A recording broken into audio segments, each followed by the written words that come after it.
Hi folks, Mike with ModSolar here. Today I'm going to show you a new addition to the ModSolar platform, tiered utility rates. Now this is specifically for those of you that are in states with tiered utility rates, or also for our folks out west who obviously have a lot of tiered rates. And it's going to make your proposals even more accurate. So let's go ahead and take a look at this new interface. It starts here in settings with the utility rates option over here on the left. So when I click on that, I get this new page, and it has a number of things on it. So let's go through them.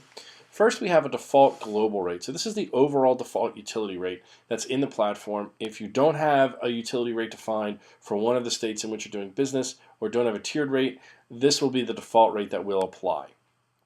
We then give the rate an actual name, which is a unique name for the rate. Now this, we've taken the concept where it's more of a library of information for you instead of us importing all of the utility data and having these very cryptic names that you have to search through. So whatever nomenclature is being used around your office, this is what you can use here on the ModSolar platform. Now below that we have the actual rate. So you've got two radio buttons. One for if the rate is constant, and two if the rate is tiered. It's an either or select. We're not doing time of day rates just yet. When that does get incorporated into the platform, it will be here on this page. You can then select which sector the rate applies to, residential, commercial, or municipal, or whatever notes that you want to add. And of course, when you do a selector and a state, a filtering process is going to occur when you generate proposals so that you see only that rate or only the rate that applies to that sector and state.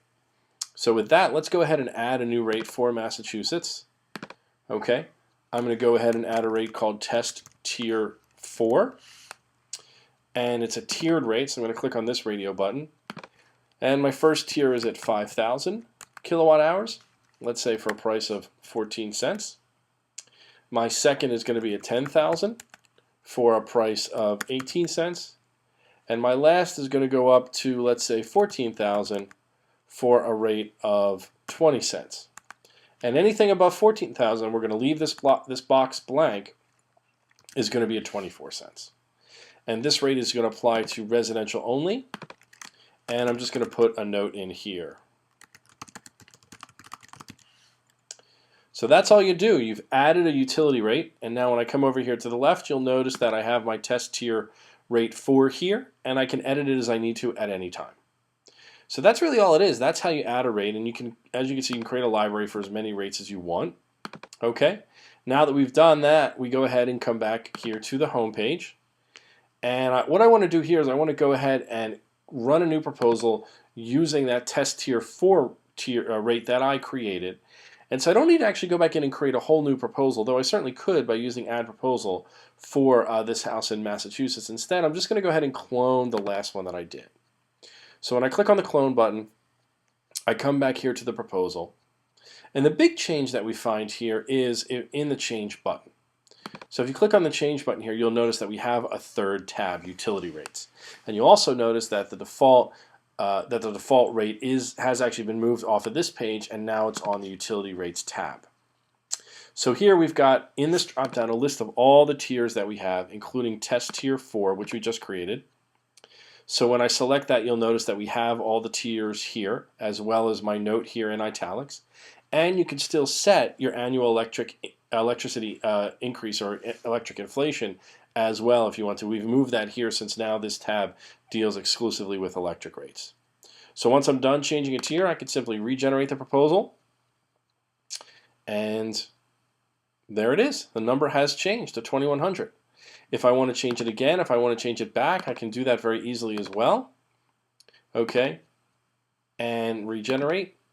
And then when the proposal updates, you'll notice that the number changes as well. In this case, it went to 2284. Okay, so that's where you're actually going to see it, is in the yearly electric bill pre-solar. And of course, when we do the yearly electric bill post-solar, your overall post-solar is going to be affected by the fact that you have a tiered rate, which gives you credit for using less energy and not more, which of course accelerates your savings. So that's how it primarily shows in the change button and on the proposal. A couple quick other things I want to show you.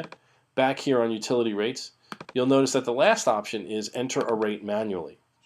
And when I click that, it's a very similar interface to what we saw over on settings. I can either say that the rate is constant or the rate is tiered, and this really functions in the same way that it did in settings. There you go. And the rest is, of course, the same. So that's tiered utility rates here on the ModSolar platform. A nice new addition, especially for those of you in states with tiered utility rates. Any questions you have, anything you need, please let us know. We're certainly happy to help you. You can always reach us at our phone number at the top of our website, via email to support@modsolar.net, or via chat session on our website. All right? Thanks very much, folks.